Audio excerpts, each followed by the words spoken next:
Trasca. Grabando.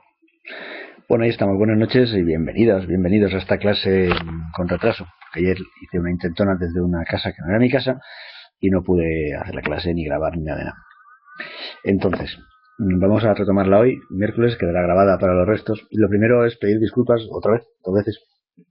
Una por el decalaje temporal y otra porque la clase de hoy quería dedicarla al tema de los cercamientos, los enclosures, que dirían los ingleses. Es un tema, por eso pido disculpas, es un tema que es una cuestión que manejo frecuentemente en algunas de mis intervenciones, en las conferencias y tal, y tengo dudas. Yo creo que en esta plataforma alguna vez he dado una clase sobre esto. El caso es que estoy ahora preparando un librillo sobre el tema del procomún y me he vuelto a revisar todo y me están saliendo cosas que creo que son relevantes, o me doy cuenta que sí que quiero que toda la gente que trabajemos juntos en este curso venideros, pues que quede esta clase grabada para dar cuenta de esto, ¿vale? Así que espero que os guste y os sea de provecho. A ver, ¿de qué hablamos cuando hablamos de cercamientos? Pues bien, el cercamiento, enclosure, como he escrito por ahí, es una práctica de la que habla Marx, está aquí en la pizarra, en el Capital, en el capítulo 24, un capítulo muy recomendable, muy divertido, y que alude a un proceso que fundamentalmente en el campo británico en el siglo XVI y XVII y hasta llegar al XIX consistió básicamente, su nombre indica, en cercar, en rodear de cercas, de vallas, los campos que eran comunes, para que la gente que normalmente entraba a trabajarlos, a cultivarlos, eran campos de labor, ¿no? Campos de cultivo, pues no pudieran entrar. Y para que las ovejas que se metían dentro de esos campos, como novedad, no pudieran salir, no pudieran escaparse, ¿no? Entonces, un proceso de acercamiento es un proceso de cierre que deja a alguien fuera y deja a alguien dentro, pero que no es equivalente, o sea, no da igual quién quede dentro o fuera, ¿no? Evidentemente. En el caso del campo británico, es el que cuenta Marx, tiene que ver con el incremento del precio de la lana, que se vendía a buen precio en Holanda y así. Entonces, por el hecho de que los señores feudales, que no eran los propietarios de la tierra era del común, ¿no? Y en ese común estaba la gente que trabajaba las tierras y el señor que supuestamente tenía que proteger todo aquello, ¿no? Todo ese engendro. Pues bien, el caso es que estos señores, en un movimiento de violencia vaquera, pues cercaron este terreno, se lo quedaron para ellos y empezaron a colocar ovejas en lugar de permitir a los campesinos trabajar, ¿no? Entonces el objetivo era muy claro, era ganar dinero y forzar a toda esta gente que se fuera, porque claro, ¿qué es lo que pasaba cuando se cercaba un campo? Pues que determinadas cosas que eran de la gente, que la gente utilizaba, pues eran expropiadas, ¿no? De hecho, en Inglaterra, lo cuenta Marx muy bien en su capítulo, pues lo que se expropia son los campos de labor propiamente, pero también los bosques comunales donde la gente sacaba leña, también las turberas donde sacaban turba para hacer combustible, las dehesas o los sitios donde la gente echaba sus cerditos y tal, ¿verdad? Todos los elementos que posibilitaban la vida en común, en comunidad de un determinado grupo humano. Y de hecho se expropian hasta las casas en las que vivían los campesinos, las cabañillas o tal, y hasta se arrasan, incluso las iglesias se destruyen para que nadie más pueda vivir allí y seguir haciendo su quehacer, su vidilla en ese sitio. Entonces lo que se expropia, propiamente, pues es todo este tipo de elementos materiales, de objetos que dejan de, teniendo el campo como un objeto como que está ahí, que dejan de ser utilizables, recurribles, ¿no?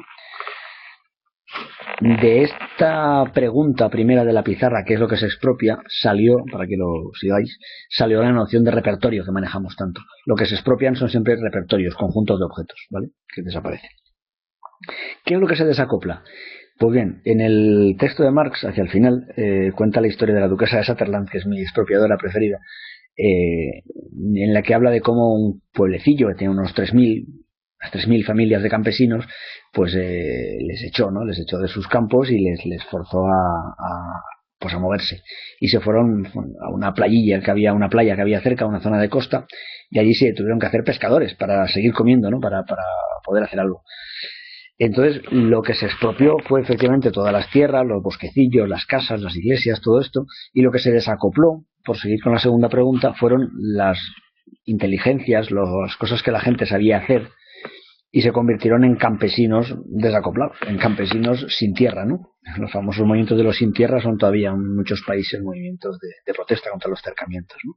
Es interesante recordar que en México la revuelta zapatista de hecho arrancó por esto, por una protesta contra los cercamientos, contra la reforma de la Constitución mexicana que permitía la unión con Estados Unidos y que por tanto eliminaba las propiedades comunales. Pero bueno, esto es otra historia, o no, pero bien el caso. Se expropian los objetos y se desacoplan las inteligencias, las competencias. De aquí viene evidentemente la noción de disposiciones que hemos manejado para bien y para mal en este curso alguna vez. ¿Y qué es lo que se hace imposible? Se hace imposible determinada parte del paisaje, determinada parte de las formas de vida, determinado modo de producción que tenía que ver con las comunidades campesinas, con la forma de vivir de esta gente, ¿no? O sea que, y de ahí, de esa pregunta que se hace imposible, sale la noción de paisaje, evidentemente. Se hace imposible un modo de vida, se hace imposible una composición determinada del paisaje, que es la que conocíamos como campo británico, ¿no? Hasta ese momento. Bien. Espera, no estoy siguiendo mucho el chat, ¿vale? Pero bueno. Así que si me hacéis observaciones interesantes. Vale, perfecto. ¿Qué tiene que ver con la autonomía modal de Diego? De paciencia, déjame llegar. Poco a poco iremos viendo, ¿vale? Esto es lo que se expropia, se desacopla, se hace imposible. Por seguir un poco con la historia de la duquesa de Sutherland, que es muy relevante para nuestra historia, como veréis, pues lo que hicieron los campesinos desacoplados fue irse a la fuerza, a la franja de costa que correspondía, que era propiedad también de la duquesa, les dejó piadosamente quedarse allí y se hicieron pescadores. Entonces aplicaron sus inteligencias desacopladas de tal manera que los que sabían hacer trabajos con madera, que antes hacían palo de azadas o tirachinas, o sabe Dios que harían en el campo, pues se dedicaron a hacer barcas para salir a pescar. Los que sabían tejer o hilar, pues se dedicaron a hacer redes, cosas que no habían hecho nunca hasta entonces seguramente. Pero el caso es que se reacoplaron con un nuevo sistemilla de objetos, generaron, de hecho parieron, de sus cuerpecillos salieron un nuevo repertorio de objetos, donde en vez de azadas había barcas, donde en vez de hoces había redes, y se convirtieron en pescadores y generaron un nuevo sistema de vida. Hasta que se dio cuenta la duquesa que ahí había mucha pasta también y les expulsó de nuevo, en este caso de la zona de costa que era suya, y les volvió a echar. Les volvió a echar para afuera, volvió a acercar, en este caso acercó la zona costera y les echó de nuevo, ¿no? Y los campesinillos, pues los campesinillos reconvertidos a pescadores ya se hicieron proletarios, fueron a las ciudades o emigraron a América a matar indios y a desacoplarlos a su vez, ¿sabe Dios? Les perdimos la pista, ¿no? Pero bueno, el caso es que, como veis, es un proceso como traslaticio que se va moviendo, ¿no? Y va haciendo imposibles modos de producción determinados. Esa sería la parte negativa, ¿no? Evidentemente hay una parte positiva, ¿no? De qué es lo que se produce. Lo que se produce con un cercamiento es un nuevo modo de relación, un nuevo modo de producción, en definitiva, ¿no? ¿Qué es lo que se recicla? Se reciclan las disposiciones, las inteligencias, porque de hecho la gentecilla que es desacoplada, que es extraída, que es cercada, tiene que forzosamente hacer algo con lo que sabe hacer, o morirse de asco o hacer algo. Entonces, efectivamente, se reinicia un nuevo ciclo en que la gente empieza a hacer otras cosas. ¿Qué se hace visible? Se hace visible un modo de producción, en este caso el capitalista, que quizá estaba emergiendo, que no estaba muy claro que fuera a surgir, y que al hacerse visible, por lo menos, se hace frágil. Es decir, sabemos que está ahí, ya podemos identificarlo, ya sabemos cómo funciona. Puede ser hegemónico, puede ser poderosísimo, pero ya lo podemos ver. Entonces, todo eso es parte del proceso de los cercamientos. Cuando alguien cerca un determinado campo, nos iremos metiendo en harina, de alguna manera se muestra, se manifiesta, y eso nos viene bien hasta cierto punto. Esto de los cercamientos, estoy yendo muy rápido, lo sé. Esto de los cercamientos, que en términos económicos, insisto mucho, no estoy entrando mucho en la historia de la duquesa de Sutherland porque prefiero que la leáis en el capítulo 24 de Marx, ¿vale? Lo había subido aquí para el lado, pero no sirve, así que lo descargáis de internet o lo subiré yo a la plataforma. Esto de los cercamientos me interesa sobre todo como modelo, yo diría, de resemantización. Escribo el palabra aquí en el chat. Resemantización. Es decir, de volverle a dar significado a las cosas, de cambiarle significado a las cosas. Recordad que para Wittgenstein el significado reside en el uso. El significado de una palabra no es lo que diga el diccionario, lo hemos dicho mil veces, no es lo que diga la academia, sino es cómo la utilizamos de facto, de hecho. El significado de la tierra, de ese bosquecillo de ahí arriba, no reside en ningún manual incunable, sino que depende del uso que socialmente le demos. La duquesa hace un proceso de resemantización, cambia el diccionario, por así decir, y impide, además con esbirros, vallas y con violencia, impide que los campesinos sigan accediendo al bosquecillo a coger leña y lo convierte en una parte poco menos que decorativa. ¿Por qué? Porque, de hecho, y este es el final de la historia, que es gracioso de contar, lo que hace la duquesa al final es que se da cuenta que buena parte de sus tierras son más productivas y las convierte en cotos de caza que si las deja con las ovejillas. Con lo cual el tránsito completo desde las 3.000 familias de campesinos que habitaban al principio a las 30 de pastores que se quedan cuando expulsan a los campesinos, a las 3 familias de guardeses que se quedan cuando transforma todo en cotos de caza para que sus amigos ricachones vayan a pasar el fin de semana, como nuestro querido Juan Carlos. Las cacerías, como veis, tiene una larga tradición en la gente poderosa. El caso es que entre unas y otras lo que hay es efectivamente esa especie de concentración en el cual cada vez menos gente vive de esa tierra y cada vez la gente obviamente tiene menos capacidad instituyente, ¿verdad? Como hemos visto. Pues no os estoy siguiendo en el caso es que en este largo proceso en que se pasa de 3.000 familias a 30 a 3, este largo proceso en el cual los repertorios de objetos se expropian, las competencias, las inteligencias se desacoplan y el paisaje muta y hace imposibles modos de vida determinados, en este proceso deberíamos ser capaces, pues mi hipótesis, de encontrar analogías, similitudes con lo que sucede en el campo del arte. En alguna de las conferencias que os he dado por ahí os he explicado cómo de alguna manera ese esquema de 3.000 familias, 30 familias, 3 familias, vaya, podría tener su qué, su analogía con la cantidad de gente que de alguna manera estaba implicada de un modo legitimado en la producción de arte.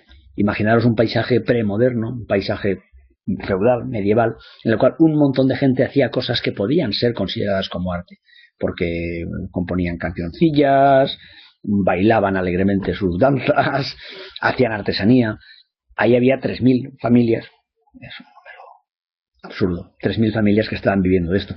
La modernidad consiste en un primer acercamiento mediante el cual, por así decir, las colecciones de formas, que sería equivalente a los repertorios, a los objetos, que estaban a disposición del común, son cercadas y mucha gente queda fuera de eso. Y hay un primer momento de la modernidad en el cual hay 30 familias que viven del arte, por así decir, ¿verdad? Y cuando se dan cuenta de que incluso eso es mejorable, optimizable, al final quedan 3 familias que viven del arte. Seguramente sean Damien Hirst, Hockney y su prima. Esperad que me gusta seguir en el chat. Entonces, de alguna manera, ahí veis como la secuencia de 3033, esa especie de proceso de cercamiento, expropiación, acumulación, en definitiva, de poder, se podría estudiar, esa es mi hipótesis, en paralelo en el campo económico y en el campo artístico. Y bueno, de hecho, aquí he apuntado espiritualidad, lenguaje, sensibilidad, porque son otros terrenos. Seguramente el cercamiento no sea un movimiento, y en eso disiento con Marx, ¿no?, necesariamente económico o vinculado al capitalismo británico, está en todas partes. De hecho, si lo pensáis, el origen de buena parte de las religiones seguramente sea muy parecido. El coger sentimientos, al fin y al cabo, situaciones de inseguridad, de incertidumbre ante el mundo y lo que se nos viene encima y todo esto y tal, que son comunes, que están extendidos y que cualquiera, de hecho todos los que tenemos niños lo sabemos, tenemos que contarles historias a los niños, tenemos que explicarles cómo son las cosas, porque se ha muerto la abuela y 1000 movidas, ¿no? La abuela o quien sea. Entonces, en ese momento hay una especie de situación de procomún, de campos abiertos, de open fields, que decía Marx, en el cual todos somos campesinos, todos estamos labrando nuestra espiritualidad o nuestra sensibilidad o lo que sea, o nuestro campo. Pero este aquí que las religiones, las politeístas primero y las monoteístas después, son como procesos de acercamiento. De alguna manera, de igual que he hecho esta similitud rápida entre las 3.000 familias, las 30 familias, las 3 familias, el arte premoderno, el arte moderno, el arte posmoderno, en otra similitud tendríamos el animismo, o la situación en la cual la gente inventa historias y cuenta mitos, el politeísmo como primer acercamiento, y el monoteísmo como ya segundo gran acercamiento, en el cual hay apenas 3 familias que viven de esto, que de hecho expropian de alguna manera de toda esta historia, ¿verdad? Entonces, lo mismo sucedería con el lenguaje. El lenguaje es un procomún, el lenguaje es algo que compartimos y que labramos juntamente, que cultivamos juntamente. Y que en algún momento histórico, además muy cercano en términos cronológicos, ¿verdad?, a la época que habla Marx, el siglo XVII, XVIII y el XIX, las academias de la lengua, por ejemplo, lo cercan y evitan que sigamos cultivando ese campo. Y lo evitan o intentan evitarlo. Claro, no todos los acercamientos son igualmente exitosos, ¿no? Las religiones se acaban arruinando, o aparece Lutero, o aparece Oso, o quien sea, y funda otra, en fin, pero me seguís, ¿no? Es una especie de proceso que tiene que ver con el cierre, la concentración y de alguna manera la explotación. Y todo eso es una cosa que tenemos que ir viendo. Otro. Vale. Entonces, de alguna manera, esto plantearía hasta qué punto el cercamiento sería, por así decir, como la gran maniobra paisajística, o sea, la maniobra de gran estilo, ella Harman, el movimiento por excelencia mediante el cual se modifican las condiciones de posibilidad de lo que puede suceder y de lo que no puede suceder. Y la gran cuestión sería ver si en el campo del arte, de la sensibilidad, lo que tenemos entre manos con la historia de nuestra propia cultura artística es un cercamiento o no lo es. ¿Y quién es la duquesa de Sutherland a todo esto? Quiero cerrar la brevísima introducción. Además no me ha salido muy bien hoy porque estoy descentrado y no os voy a contar por qué. En un documento que mandó un compañero o compañera vuestra venía quiénes eran los 10 grandes coleccionistas de arte de nuestros días. ¿Os recordáis? No sé si lo habéis visto. Se llamaba El arte privatizado, el archivo, y venía una lista de 10 personillas o gentes que eran como los grandes coleccionistas.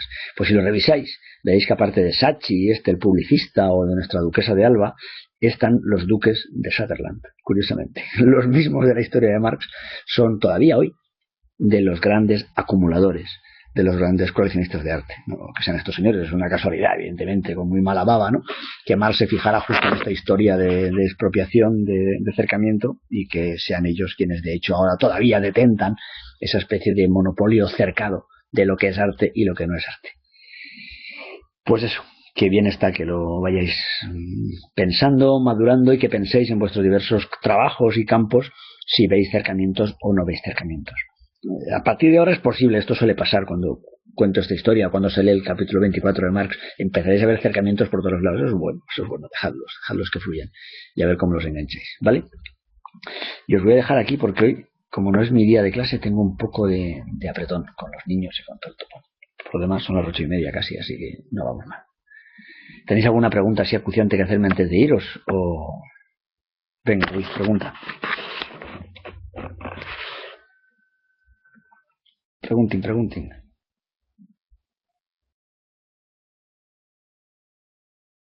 Ruiz está escribiendo una pregunta muy larga. Ayer vio 2 libros de Marx, sí señor. ¿Qué tal? ¿Qué tal la experiencia?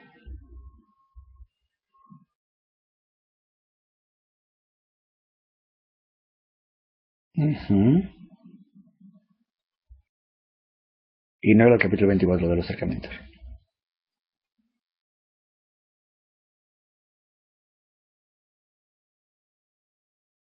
Espérate, puede ser que haya ediciones en las cuales sea el capítulo 27.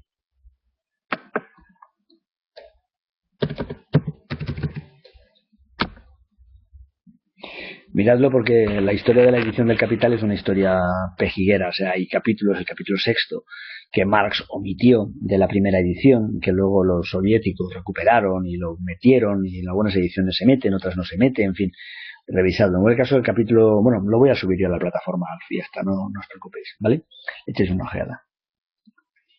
Pues mira, Antonio lo ha encontrado. Ese es mi Antonio ahí. Perfecto, pues ya está ahí el enlace. Yo lo subiré para los despistados, pero ahí lo tenéis. Ya veréis cómo es muy legible y espero que os aclarará, porque yo pensaba que lo podríamos haber leído antes de ver la clasecilla, para orientarnos mejor. Y sobre todo me interesa constatar esta posibilidad, esta hipótesis de vinculación de procesos, ¿vale? A ver si subo algún textito estos días al blog y lo vemos, ¿vale? ¿Alguna pregunta más?